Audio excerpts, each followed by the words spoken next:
galing sa Lord sa pamamagitan ng oras ng inyong naman.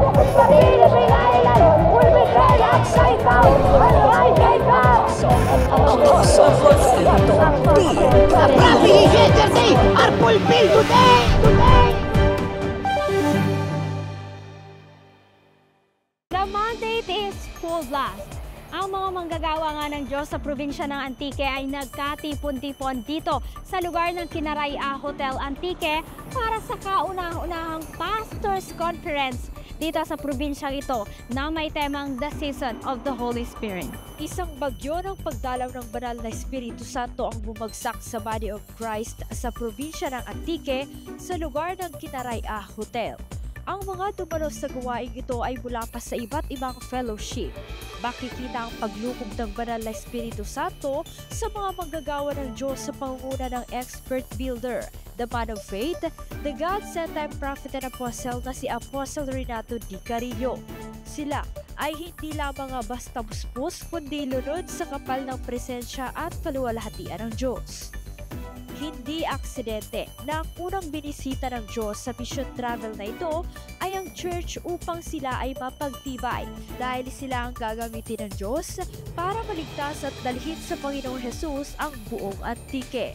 Nakasalalay nga sa church ang magiging destinasyon, kinabukasan at kaligtasan ng bawat bayan at bansa. Ngayon na, ang kaganapan ng mandato ang dalhin ng church sa kasakdalan at gawing kawangis at katulad ng ating Panginoong Hesukristo. Truly, the end-time living like Jesus Church is rising, invading territories, shaking kingdoms, destroying the stronghold of the enemy, revealing the life of the Son of God, doing and finishing the will of the Father. Talagang ginagamit po si Apostol Tatay Renato Carillo. Napuspos po ako ng banal na espiritu. Talagang napakaganda po na mensahe ng Apostol. Tama ko po, talagang kailangan ko po yun kasi gusto ko rin maging katulad ng ating Panginoong Hesus. At nakikita ko si Tatay Carillo, talagang ang Panginoon po yun nasa kanya. Kung ano po ang mayroon siya, dapat marireceive po namin bilang isang pastor din sa mga mensahe ng ating mga apostol. Hindi lang ako, kundi lahat po ng mga pastor at saka workers po. Madalas namin tinitingnan si Tatay Carillo sa TV. Panay po kami iyak kasi gusto ko mabibless din kami. Salamat sa Panginoon kasi bibless ako sa kanyang mga deliver na words of God. Napakaklaro at talagang papasok talaga ang Holy Spirit kapag siya nagsasalita. Napanood ko siya sa YouTube channel at matagal ko nang ninanais na makaharap sa impersonal. Naramdaman ko yung banal na espiritu sa kanyang pagpasok. Hindi ko na malayan yung pagtulo ng aking luha dahil ang presensya ng Diyos ay nasa kanya talaga. Ito ay napakalaking karangalan sa aming probinsya dito sa Antique na nakarating siya muli at nakapagturo at kung ano ang dapat gawin bilang isang mananampalataya. So sabi nga niya na kailangan nating 100% na ibigay ang ating sarili para sa Panginoon. Ako po ay nagpapasalamat na dinalaw kami ng lingkod ng Diyos sa probinsya namin sa Antique. Ako po ay nagpapasalamat sa kanyang pangangaral na kailangan bilang pastor ay wala kaming dapat i-withhold sa aming mga buhay kundi ang Panginoong Jesus lamang ang aming ikabubuhay. At bago po ako pumasok dito sa venue, I really feel the presence of God.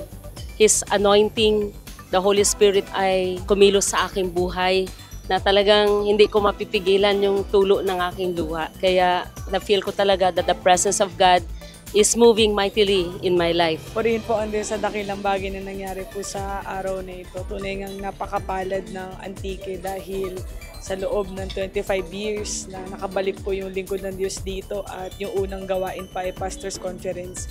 Talagang kitang-kita natin kung gaano kalaki yung eagerness ng Lord na i-gather yung church sa buong bansang Pilipinas para yung buong bansang Pilipinas ay dalhin sa Diyos. At yung nangyaring gawain sa araw na ito, hindi po siya kayang ipaliwanag. Ako personally, nung sinabi po ng lingkod ng Diyos kanina na yung glory na bababa sa amin, damang-dama ko simula ulong at talampakan. Talagang nanunood. Damang-dama talaga natin yung infilling ng presence ng Holy Spirit. At yung bawat turo na pakinggan natin kanina, hindi po kayang bayaran. Sobrang ganda po nung bawat revelation na the key to experience the unlimited presence of God, the Holy Spirit, ay yung ma-empty tayo sa ating sarili at ma-empty tayo ng kasalanan upang yung pagpupuno ng Diyos ay walang tigil sa buhay natin. At the same time, yung pagsasurrender ng buhay na hindi lang kalahati, kundi buong isurrender yung buhay sa Diyos. At kasama na dito yung pagsunod na walang limitasyon. Kaya napakaganda po ng turot aral na napakinggan po natin sa araw po na ito, and we are so much blessed dahil naging eyewitness tayo ng ginawa ng Diyos sa araw na ito. So to God be all the glory. The Lord taught us that every servant of Christ must serve and not to aspire greatness, but to serve and give their life as a ransom for many. The degree of your surrender to God is the basis for God, how much He will use you. Yung pong sakdal, kompletong pagsusuko ng buhay sa Diyos ay masyadong mahalaga. Ang Holy Spirit po sa buong Pilipinas at buong mundo ay naghahanap ng empty vessels upang ipuspos niya po yung kanyang sarili na walang sukat paulit-ulit. At ang lahat ng chosen na kagaya niyo must walk with the Lord. You must walk with the Lord every day.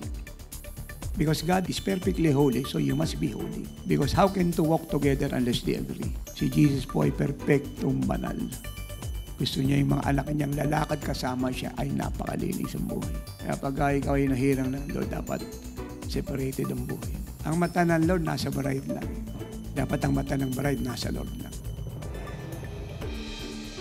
Marami kang makikita sa mundo. At pagka nag-stop over ka sa makikita mo sa mundo, hindi mo makikita si Kristo. Umpisa pa lamang ito sa pagdalaw ng Diyos sa probinsyang ito. Naitayo na nga ang End-Time Living Like Jesus Church sa buong Western Visayas, partikular na dito sa probinsya ng Antique. Ito si Glyza Bariso para sa Victorious News. Walang kinikilingan, walang halong kasinungalingan, pawang kaligtasan lamang.